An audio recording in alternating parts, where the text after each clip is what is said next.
दीदी आशीर्वाद दीजिए। अरे पागल हो गई है क्या? तुझे पता नहीं है हमारे घर में छोटी बहन बड़ी बहन के पैर नहीं छूती है? हाँ दीदी बहुत खुशी की बात है। खुशी की बात है? क्या हो गया भाई? कौन सी खुशी बता। आपको पता है ना मैं कितने समय से यूपीएससी के एग्जाम की तैयारी कर रही हूँ। मेरा एग्जाम क्रैक हो गया और आपकी बहन अब आईएएस ऑफिसर बन चुकी है। अरे वाह, ये तो बहुत खुशी की बात है। मेरी बहन आईएएस ऑफिसर बन गई और तेरी मेहनत ना आज रंग लाई। दिन रात पढ़ाई करती थी, मेहनत करके लगी रहती थी पढ़ाई में। आज तो तेरी मेहनत ना सफल हो गई और तूने ना अपनी बहन का नाम रोशन कर दिया। नहीं दीदी, इसमें मेरे अकेले की मेहनत नहीं है। अगर आप नहीं होती ना तो ये कभी नहीं मुमकिन हो पाता। मैं कभी ये एग्जाम क्रैक नहीं कर पाती। अच्छा, मुझे लगता है ज्यादा बड़ी हो गई है पढ़ लिख के। हाँ, ऐसी बातें कर रही है। मेरी मेहनत क्या है?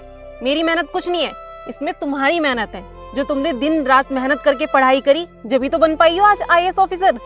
नहीं दीदी, ये तो आपका बड़प्पन है जो आप ये बातें बोल रही हैं, वरना आप खुद भी जानती हैं अगर आप नहीं होती तो मैं ये मुकाम कभी हासिल नहीं कर पाती। आप ही थी मम्मी पापा के जाने के बाद जिसने दिन रात मेहनत करके मुझे पढ़ाया लिखाया और आज मैं यहाँ तक पहुँच पाई। आप ना होती तो मैं कभी ये पेपर क्रैक नहीं कर पाती। आप ही थी ना जो संडे के दिन भी पार्ट टाइम जॉब करती थी ताकि 2000 रुपए फालतू मिल जाए तो मेरी कोचिंग की फीस चली जाए। अरे रात को भी नौकरी करी है आपने। और तो और आपके पैर में भी दिक्कत थी लेकिन आपने फिर भी हार नहीं मानी। आप रोज काम पे जाती थी, पार्ट टाइम नौकरी भी करती थी, सिर्फ इसलिए ना ताकि आपने जो मेरे लिए सपना देखा वो पूरा हो सके, मेरी मेहनत रंग लाए, मैं अपनी पढ़ाई अच्छे से कर सकूं। दीदी आप ही थी, बचपन से लेके आज तक आपने किसी चीज को मुझे मना नहीं करा, अपनी हर चीज से कॉम्प्रोमाइज करा। और तो और बचपन से लेके आज तक आपने मेरी हर ख्वाहिश पूरी करी। आपने कभी अपनी इच्छाओं के बारे में नहीं सोचा, हर चीज से कॉम्प्रोमाइज करा। यहाँ तक कि आपने मुझे पढ़ाने के लिए शादी भी नहीं की ताकि आप काम कर सके, पैसे कमा सके। तो ये सब कुछ आपकी वजह से हो पाया है दीदी। आपने हमेशा मुझे प्रायोरिटी पे रखा, कभी खुद के बारे में सोचा ही नहीं, तो इसलिए ये सारा क्रेडिट आपको जाता है। अगर मेरी मेहनत है तो मुझसे ज्यादा मेहनत इसमें आपकी है। ये सब ठीक है छोटी, मैंने तेरी ना सिर्फ पैसों से मदद की है। अगर तुम मन लगा के पढ़ाई नहीं करती तो आज अफसर नहीं बन पाती।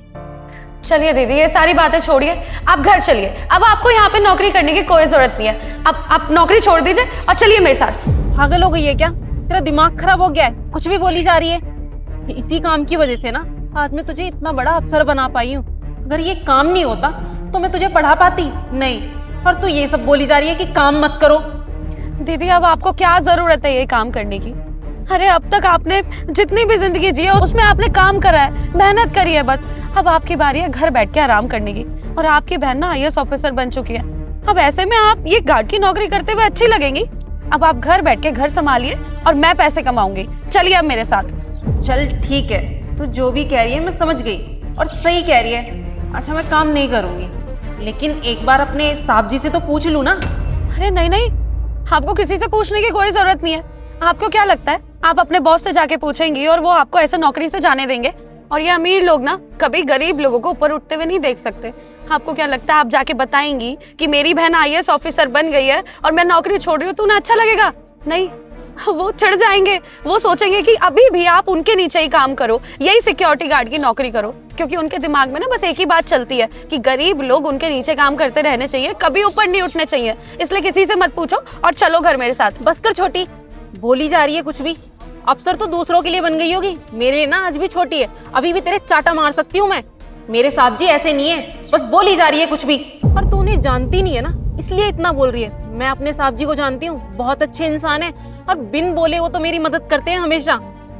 दीदी कोई अच्छा नहीं होता है। आप इन अमीर लोगों की फितरत नहीं जानती। आप बहुत भोली हैं। इतने सालों से आप यहीं काम कर रही हैं। अरे मैं बताती हूँ आपको, मैंने बाहर निकल के देखा है कि लोग कैसे होते हैं। वो कभी भी ना गरीबों को खुश नहीं देख सकते, ना उन्हें ऐसे आईएएस आईपीएस बनते हुए देख सकते। वो यही चाहेंगे कि आप हमेशा ये गार्ड की नौकरी यहाँ पर करते रहो और कभी भी यहाँ से बाहर ना निकलो। अरे सीमा, क्या हो रहा है यहाँ पे? कुछ नहीं साहब जी। अच्छा, ये कौन है? ये हमारी छोटी बहन है। अच्छा जी, तो क्या बातें चल रही हैं दोनों बहनों के बीच में? साहब जी, ये ना आज आईएएस ऑफिसर बन गई है। क्या आईएएस बन गई तुम्हारी बहन? अरे ये तो बहुत खुशी की बात है। अब very congratulation. Thank you sir. लेकिन क्या हुआ, तुम काफी परेशान लग रही हो, सब ठीक तो है? देखो अगर कुछ बात है तो मुझे बता सकती हो। हाँ साहब जी, वो क्या है ना, हमारी छोटी बहन इतनी देर से हमसे जिद कर रही है कि दीदी हम आईएएस ऑफिसर बन गए हैं, अब तुम्हें ना ये नौकरी करने की जरूरत नहीं है, ये नौकरी छोड़ दो। पर साहब जी आप बिल्कुल चिंता मत करिए, हम ना ये नौकरी छोड़ेंगे नहीं, और जैसा आप बोलिएगा ना हम वैसा ही करेंगे। अरे सीमा, तुम्हारी बहन बिल्कुल ठीक तो बोल रही है। अब तुम्हें ये जॉब करने की कोई जरूरत नहीं है, तुम आराम से अपने घर बैठो और आराम करो। और देखो ना, तुम्हारी बहन आईएएस ऑफिसर बन गई है, और इसने बिल्कुल ठीक कहा। अगर आईएएस ऑफिसर की बहन ऐसे सिक्योरिटी गार्ड का काम करेगी तो अच्छा थोड़ा ना लगेगा, लोग क्या बोलेंगे? अरे नहीं नहीं साहब जी, आप ये क्या बोल रहे हैं, ये तो बच्ची है, कुछ भी बोली जा रही है, और ऐसे कैसे हम ये काम छोड़ सकते हैं? और हमें जब भी पैसों की जरूरत हुई थी आपने हमारी हमेशा मदद करी है, इस काम की वजह से ही ना आज हमारी बहन इतनी बड़ी अफसर बन पाई है। हम ये काम नहीं छोड़ेंगे। हमें पता है कि आप ना जज्बातों में बहकर बोले जा रहे हैं, हम ये काम छोड़ के कहीं नहीं जाने वाले। नहीं नहीं सीमा, ऐसी कोई बात नहीं है। देखो मुझे पता है कि तुम बहुत अच्छी हो, बहुत ईमानदार हो, और ये तो तुम्हारा बड़प्पन है कि तुम ऐसे बोल रही हो। लेकिन अब मैं बिल्कुल नहीं चाहूंगा कि एक आईएएस ऑफिसर की बहन सिक्योरिटी गार्ड का काम करे। और देखो ना, तुम इतने टाइम से इस कंपनी में काम कर रही हो, इतनी ईमानदारी से काम कर रही हो, कभी भी कोई शिकायत का मौका नहीं दिया तुमने। हमेशा तुम टाइम पर आई, और जब ऑफिस खत्म हो जाता था उसके बाद भी अपना टाइम एक्स्ट्रा देती थी 2 घंटा। और तो और तुमने संडे को भी काम किया, सिर्फ 2000 रुपए के लिए, ताकि तुम अपनी बहन को आईएएस ऑफिसर बना सको, उसकी पढ़ाई पूरी हो सके। और देखो आज जब वो आईएएस ऑफिसर बन गई है तो तुम्हें तो खुश होना चाहिए। तुम्हें ये नौकरी वोकरी छोड़ दो, अब तुम्हें कोई ज़रूरत नहीं है नौकरी करने की।